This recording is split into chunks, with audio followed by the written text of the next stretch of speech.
સાધન સંતોષે કરીએ, બિનુ સંતોષન કામન સાહી, કામ અછત સુખ સ્વપ્ને હુનાહી. સંતોષે સાધન કરી. સત્સંગનું સેવન એટલું બધું ગુણદાયક છે કે એક વાર લઈ લીધેલું એ સત્સંગનું ઔષધ જીવનમાં ગમે ત્યારે પણ જરૂર પડે તો એ કામ લાગશે. સત્સંગનું ઓસડ એવું છે કે આજે લીધેલું હોય તો ગમે ત્યારે પણ એ ઓસડની અસર થશે. દુઃખના સમયમાં, આપત્તિની પીડામાં, કોઈ પણ પરિસ્થિતિમાં સત્સંગથી પ્રાપ્ત થયેલું આ સમજણનું ઔષધ એ એટલું બધું આરામદાયક સુખદાયક હશે કે એમ થશે કે ઓહો, ચલો તે દાડે સાંભળ્યું હતું ને પણ આજે કામ લાગ્યું. સત્સંગ જીવન જીવવાની સાચી સમજ આપે છે.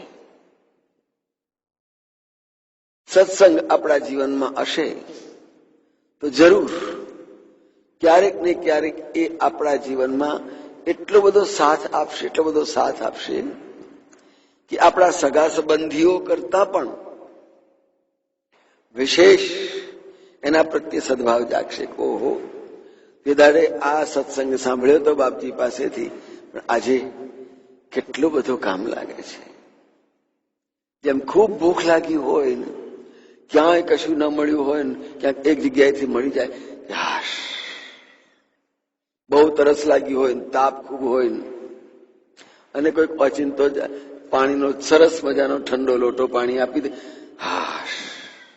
એમ સત્સંગ એ પણ જીવનની અંદર હાશ આપનાર છે.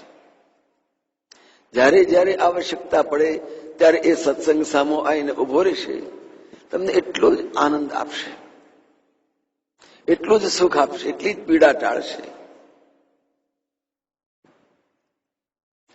કે સત્સંગ છે એનો પડેલો સંસ્કાર નકામો જતો નથી. જાનકીદાસજી મહારાજ વૈરાગ શતક શીખવાડતા હરિદયાલજીનો, એમાં એક પંક્તિ, જે માત કી પેટ મેં પેટ ભર્યો તબ પેટ કી ખાતર ક્યોં રૂચતાઈ. જન્મતા પહેલા પણ જેણે આપણા આહાર ભોજનની ઉદરમાં જ ગર્ભમાં જ કરી દીધી હતી ને પછી આપણી ભોજ ખાવાની આહારની વ્યવસ્થા કરી દીધી હતી, એ શું આપણને ભૂખ્યો મારશે? એના માટે શા માટે ચિંતા કરવી ખાવાની? સાધન આપણી પાસે જેટલું જબરદસ્ત હશે, શક્તિશાળી હશે, અમોઘ કામ કરશે. એ જ સાધન, એ જ સત્સંગ આપણા જીવનની અંદર એમ થશે, ઓહો, મારા માટે તો આ કેટલો કિંમતી. જેમ અત્યારે વરસાદ પડ્યો 15-20 દિવસ પછી, દરેક ખેડૂતને એમ થાય, ઓહો, સીધું 28,000 તોલાવાળું જ પડ્યું. આ તો સોનું વર્ષ્યું.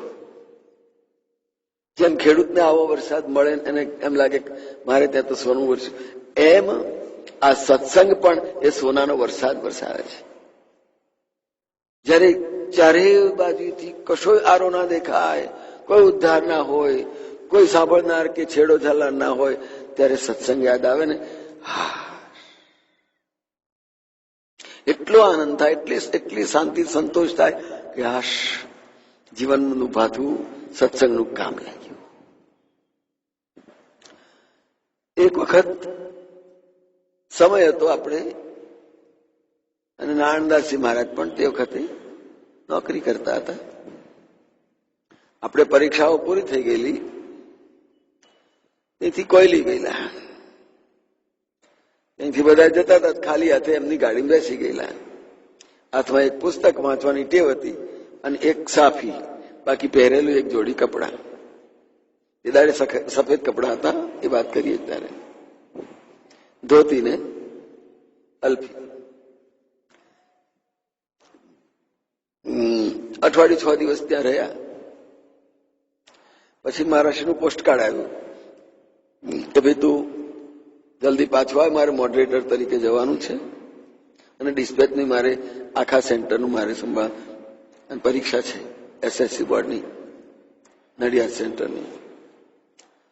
બીજે દિવસ સવારે આપણે નીકળ્યા હતા. સંત તમે કહું જવું જ? મેં કહું આજે જઉં છું, પણ ભાડું જ ના મળે ને ખિસ્સામાં પૈસોય ના મળે. પછી થોડેક બહાર નીકળ્યા દરવાજ કે ભાઈ ભાડાના પૈસા છે? કશું છે તો નહીં કશું. કે ઉભો રે. તે 2 રૂપિયા આપ્યા, હિસાબ મૂકીને નીકળ્યા આપણે. તો એક જીપ વાળો કે મહારાજ હેડો તમને બાજવા સ્ટેશને બેહાડી દઉં, મૂકી દઉં. એની જીપ બાજવા સ્ટેશને જઈને પછી 2 રૂપિયા ખિસ્સામાં હતા. સાંજ સુધી પહોંચવું છે ને, વાસદ વચ્ચે આવે છે, નહીં તો નિરાંતે જઈશું. તે વાસદની ટિકિટ લીધી, પાછા 2 રૂપિયામાંથી વધ્યું તો ખિસ્સામાં મેલ્યો. વાસદમાં પુલ અગાડી ઉતરી પડ્યા. સ્ટેશન નહીં, પુલ જ. સીધા ઉતરીને લગભગ 8 વાગ્યા પહેલા તો પહોંચી ગયેલા. નાહવા માંડ્યું. પછી એમ થયું ભૂખ લાગશે જ, શું કરીશ? સી ચિંતા જઈ માત કી પેટ મેં પેટ ભર્યો તબ પેટ કી ખાતર. એ યાદ આવી ગયું મહારાજે ભણાયેલું. 1-1.5 વાગતા સુધી ના કર્યું. અને જુવાનીની ભૂખ કેવી લાગે? પછી નહીં એમ નીકળ્યા 1-1.5 વાગે. ત્યાં બુદ્ધેશ્વર મહાદેવ છે ને, તે વખત બનતું હતું, ઈંટો ને બધું ઢગલા પડેલા. ત્યાં ગયા ઉપર ચડીને. સારું છે, લીમડાનો છાંયો સારો હતો. નદીના કિનારે પાછળ જઈને મહાદેવ દિવાલો ચણાયેલી ને અડધું પડધું કામ ચાલતું હતું. તે પાછળ જઈને કિનારે બેસી ગયા આપણે શાંતિથી. અને થોડી વાર થઈ છે, અનેક માણસ આવ્યો, લગભગ 1:30 વાગ્યો હશે. કે મહારાજ ચલો જમવા. કે છે મેં કહ્યું ભાઈ, તકે ના તમને જમ્યા વગર ના જવા દો. કેમ? તકે હું અંદર મહાદેવમાં ગયો ને તારે મહાદેવજી કહ્યું જો પાછળ પેલો બેઠો છે ને સાથે ભૂખ્યો છે, એટલે કે છે કે હવે તમે ના કોઈ તો તમને ખવડાયા વગર ના જવા દઉં. કે મને અંદરથી શિવજી આજ્ઞા કરી છે. ચાલ તારે. એની કોટડી કેવું પેલું કામ ચાલતું હતું, એટલે માળ 5x5 ઓરડી છે, થોડો કોટલો ચડી, અંદર સ્ટવ ને તપેલી ને એનું 2 કપડા ને એવું પડેલું. પછી આપણે એને સાક્ષ મારી આલ્યું. એને કે છે મહારાજ રોજ તો કે છે કે રોટલો ને મરચું કે એવું ખાઈ લઉં છું, આ તમે આયા છો ને બટાકા પડ્યા છે, સેવોય છે, આજે બટાકાનું શાક, સેવો અને દાળ ભાત બનાવીએ. આપણે એને મદદ કરવા લાગી, બનાવ્યું, જમ્યા કે જોયું ફિકર જેને છે ને આપ્યું છે, આપવાનો જ છે, ક્યાં જવાનો છે. પછી જમ્યા પછીથી 1-અડધો કલાક ત્યાં આગળ સાહેબ આડા પડ્યા. પછી મેં ગાડીનો ટાઈમ થવાનો, હું જવું. મેં કહ્યું હવે આ બ્રાહ્મણનું ખાધું છે તો શું કરાય ને. ખિસ્સામાં જે પેલા વધેલા હતા ₹1.60, 40 પૈસાની ટિકિટ હતી, એને હાલ દીધા. કોઈ લે. પહેલા પૂછેલું કઈથી આવો છો મહારાજ ને કઈ બાજુ? વડોદરા ભણી આવ્યો છું ને અમદાવાદ ભણી જવું છે. સાચું નહીં બતાવેલું. પછીથી જતા જતા ભાઈ જયારે કઈક એ બાજુ આવો નડિયાદ તો આવશે સંતરામ મંદિરમાં. એમ કરીને નદી પાર કરીને આપણે નીકળ્યા ને રેલની લાઈને પ્લેટફોર્મનો જેમ થોડો ઢાળ ચડ્યા ને એ કઈ ને કોઈ દોડતો કે છે ભાઈ તમે? મેં કહું હા, ઉભા હું તમારી ટિકિટ લઈ આવું. કે છે નડિયાદ જ આવું છે ને. તો એ જે એક જ વાક્ય હતું એ ચિંતા કશાયની કરવી નહીં. કશું ના હોય તો ફક્કડ રીતે નીકળીએ, જ્યાંથી જે મળે અને મળી જ જવાનું છે.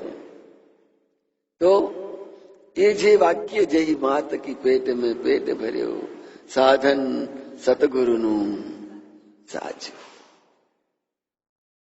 તમને ક્યારેય જીવનની અંદર ક્યાંય એમને નહીં રખડાવે. આ અનુભૂતિ છે, આનું નામ અનુભૂતિ કહેવાય.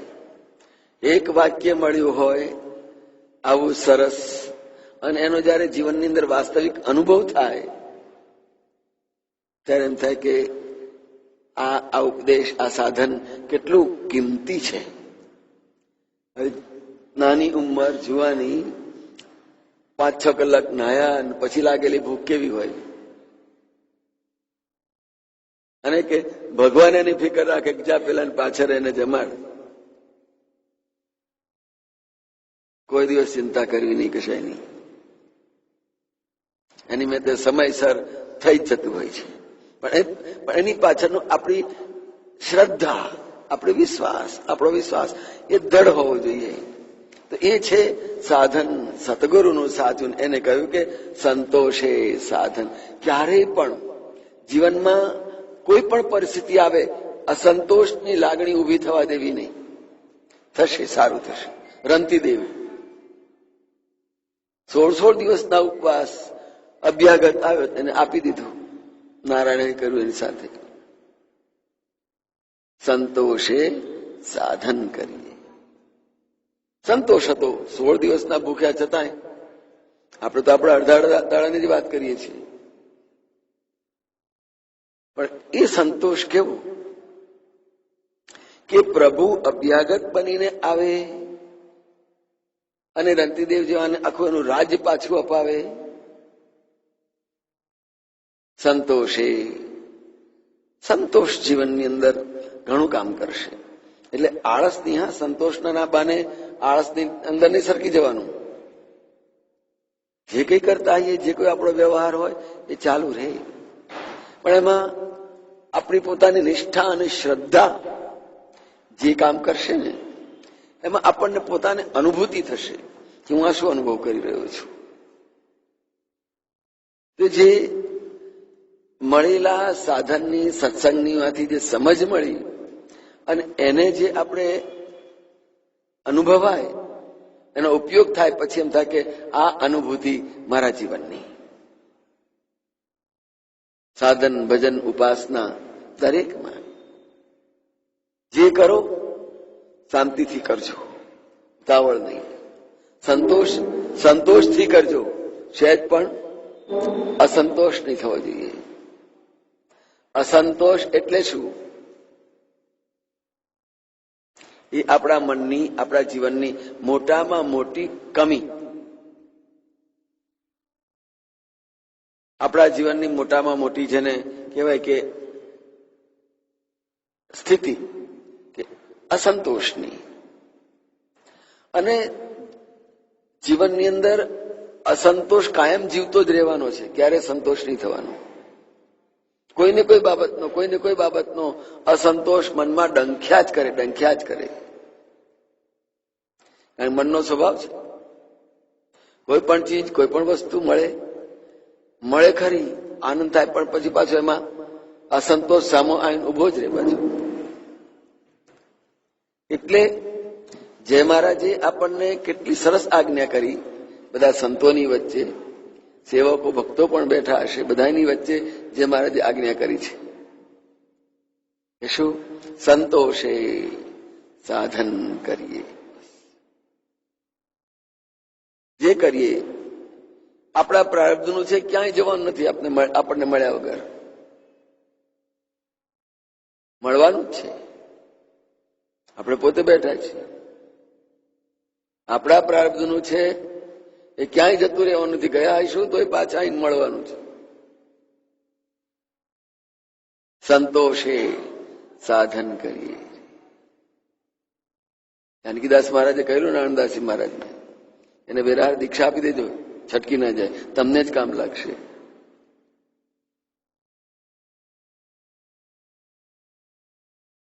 તો માણસના જીવનની અંદર સદભાવ, સંતોષ નકામો નથી જતો.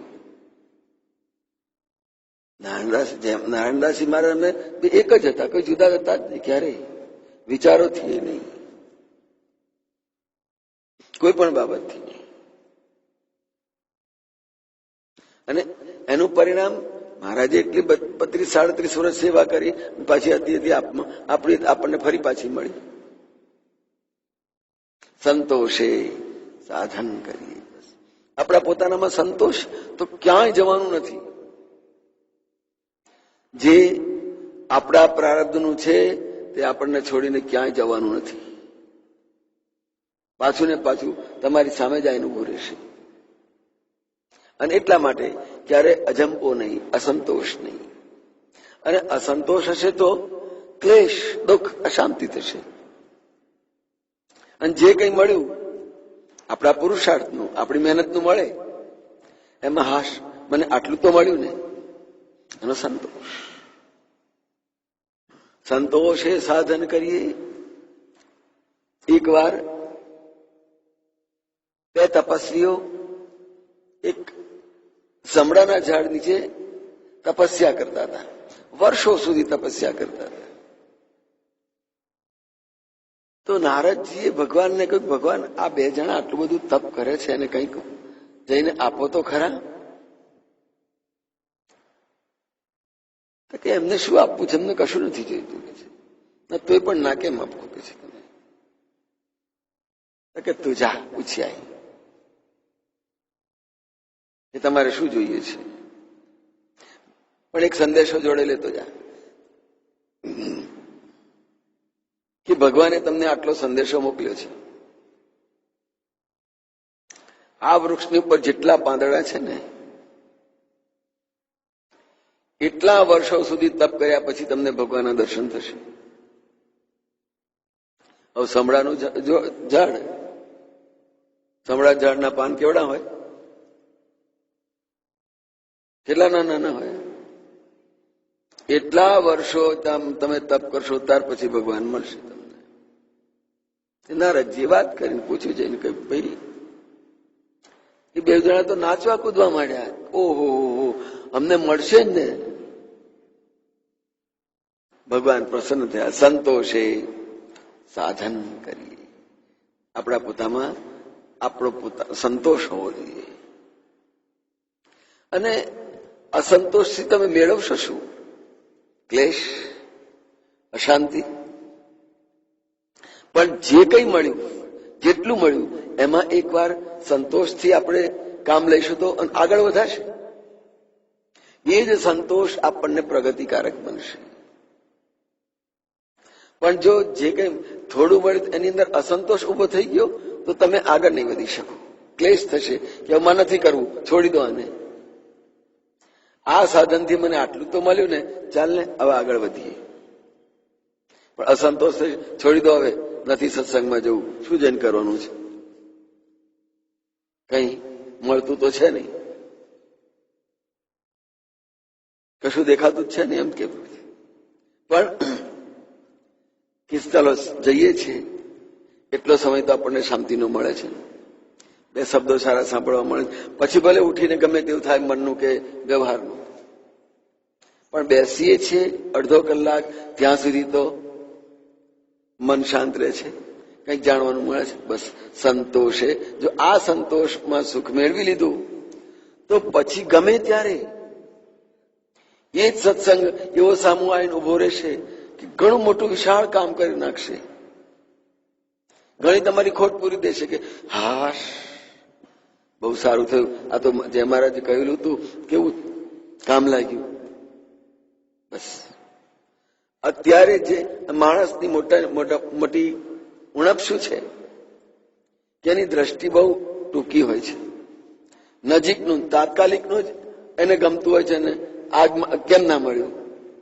પણ કેટલાક માણસ એવા હોય કે ભલે આજે દૂરની દ્રષ્ટિ રાખશે અને એ પણ એને પ્રાપ્ત થશે, ભલે થોડોક સમય લાગશે, ભલે નજીકમાં હમણાં કશું ના મળે, પણ સમય જતા એટલું બધું અઢળક પ્રાપ્ત થાય કે પેલી ટૂંકી દ્રષ્ટિ વાળો આટલું જ લઈને જાય અને જે લાંબુ વિચારીને લાંબી દ્રષ્ટિથી જોતો હોય એને અઢળક પ્રાપ્ત થાય.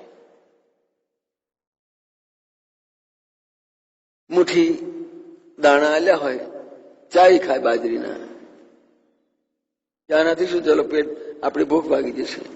પણ બીજો હતો એનો બીજો ભાઈ, એ મુઠ્ઠી લઈને ખેતરમાં નાખી આવ્યો, ગુણ ભરીને લઈને આવ્યો કે આજે ભલે ભૂખ્યો રહું પણ મને જયારે મારો પાક ઉતરશે ત્યારે 5 મણ 10 મણ લઈને આવીશ ને એક મુઠ્ઠીમાંથી. આ દ્રષ્ટિ તો સત્સંગને જયારે પચાવીએ તે વખતે માત્ર ટૂંકી દ્રષ્ટિ સ્વાર્થની, ટૂંકી દ્રષ્ટિ માત્ર નજીકના સ્વાર્થની, તાત્કાલિક સ્વાર્થ, એનું નામ કહેવાય ટૂંકી નજર. પણ નજીકનો સ્વાર્થ સહેજ ન લાગે, ના રાખે, અને જો દૂર આ છે ભલે, એટલે આ બધાની વચ્ચે સહેજ પણ પ્રલોભનમાં ન આવ્યા કરતી આવે ને ધીરે ધીરે ત્યાં પહોંચે એટલે એને વિશાળ શક્તિ પ્રાપ્ત થવાની છે. બસ આ છે સંતોષે સાધન કરીએ. પણ ક્યારેય અધૂરપ રાખવી નહીં. અધીરાપણું જયારે અધૂરપ દાખવે ને ત્યારે અધીરાપણું આવે, અધીર થાય, એનામાં ધીરજ ના રહે કે બસ આટલું બધું કર્યું, આટલું છે, શાંતિ રાખ. એક માણસે એક સંતને પૂછ્યું કે મહારાજ મને આ ખેતરમાં ચરુ મળશે ને? તો કે આ ખોદી નાખ આખું ખેતર. મળશે ચોક્કસ. આખું ખેતર ખોદ કર્યું, પરસેવો પાડી દીધો, પણ કશું મળ્યું નહીં. પણ પછી એની ઉપર જે ખેતી કરીને પાક લીધો એટલું બધું અઢળક પાક્યું, નીચે પોચારો થઈ ગયો. આજુબાજુ વાળ કે તારે? તો કે હા. પછી પેલા સંત આયા કે છે, પેલો ખેડૂત કે છે કે મહારાજ મને તો કશું ના મળ્યું ખોદ્યું. તો કે આ પાક્યું તે શું મળ્યું? કે છે સંતોષે સાધન કરીએ. દીર્ઘ દ્રષ્ટિ હોવી જોઈએ. પરિણામ સારું સાચું મળવાનું છે, પણ તિતિક્ષા, એના માટે સમય ફાળવવો પડે. અને એ જ વાતને જીવનમાં જે મહારાજે કહ્યું સંતોષે સાધન કરી. કોઈ પણ સાધન, ભજન, સત્સંગ કરીએ ને એમાં સંતોષ રાખીએ. નકામું નથી જવાનું. તત્કાલ કદાચ આપણને કંઈક લાભ થાય કે ન થાય એના માટે કોઈ પણ જાતની ચિંતા નહીં કરવાની. સમય જતા એના જ ફળ એટલા સુંદર, એટલા મીઠા આવશે, પાકી ગયા હશે. અને એ જીવનના એ સત્સંગના ફળ પાકેલા એટલા સુંદર લાગશે, પેટ ભરીને ખાવું. આ સંતોષ. પણ અસંતોષ માણસને ક્યારેય જીવનમાં એક શ્વાસ સુખેથી નહીં લેવા દે, એક મટકું નહીં માંડવા દે તમને. અસંતોષ. પણ સંતોષ હશે તો તમે નિરાતે સુઈ શકશો, તમે સુખ શાંતિ સારી રીતે મેળવી શકશો. પણ અસંતોષ ક્યારેય જીવનની અંદર કોઈ પણ પ્રકારની પ્રગતિ પણ નહીં કરાવે, કોઈ પ્રકારનો સુખ શાંતિ પણ નહીં આપી શકે. અસંતોષની અંદર છે શું? માત્ર અજંબો, માત્ર ઉધામાં નાખવાના. પણ જે કંઈ આપણા પ્રારબ્ધનું, પુરુષાર્થનું આપણને મળ્યું એને લઈ લઈએ એકવાર. ચાલો આટલું તો મળ્યું. એકવાર 2 મિત્રો સાથે હતા ને બપોરનો સમય હતો. મિત્રએ કહ્યું ચાલ મારી ઘેર ગયા. બંને સાથે ગયા. તે એક ચા ઢાંકી મૂકેલી અને પછી દૂધ તો મળે ને બપોરે, ફરી લેવા જાવ તો. 2 મિત્રો હતા અને એક જ કપ ચા હતી. તે પેલા એની મમ્મીએ 2 ભાગ કરી દીધા 2 કપમાં. લો કે ચા પી લો 2 જણ. તે એનો છોકરો કે છે મમ્મી આ અડધો જ કપ કેમ? અને પેલા બીજાએ પીનાર, ઓહો ચા બહુ સરસ થઈ છે, સરસ કપ ભરેલું છે. દ્રષ્ટિ જુઓ. એકની દ્રષ્ટિમાં અધૂરાપણું છે, અધીરાય છે. બીજાને અડધા કપની ચાની અંદર સંતોષ છે. હવે આવનાર મિત્રના સંસ્કાર કેટલા ઓહો, જો આણે કદર કરી મારા કપમાં ચા છે, પેલા કે મારામાં અડધો જ છે, અસંતોષ એ માણસના સંસ્કાર છતાં કરતું હોય છે. એટલે જય મહારાજે કહ્યું સંતોષે સાધન કરીએ રે. જે કંઈ કરીએ શાંતિથી સંતોષથી, પરિણામ આવવાનું જ છે, નકામું નહીં જાય.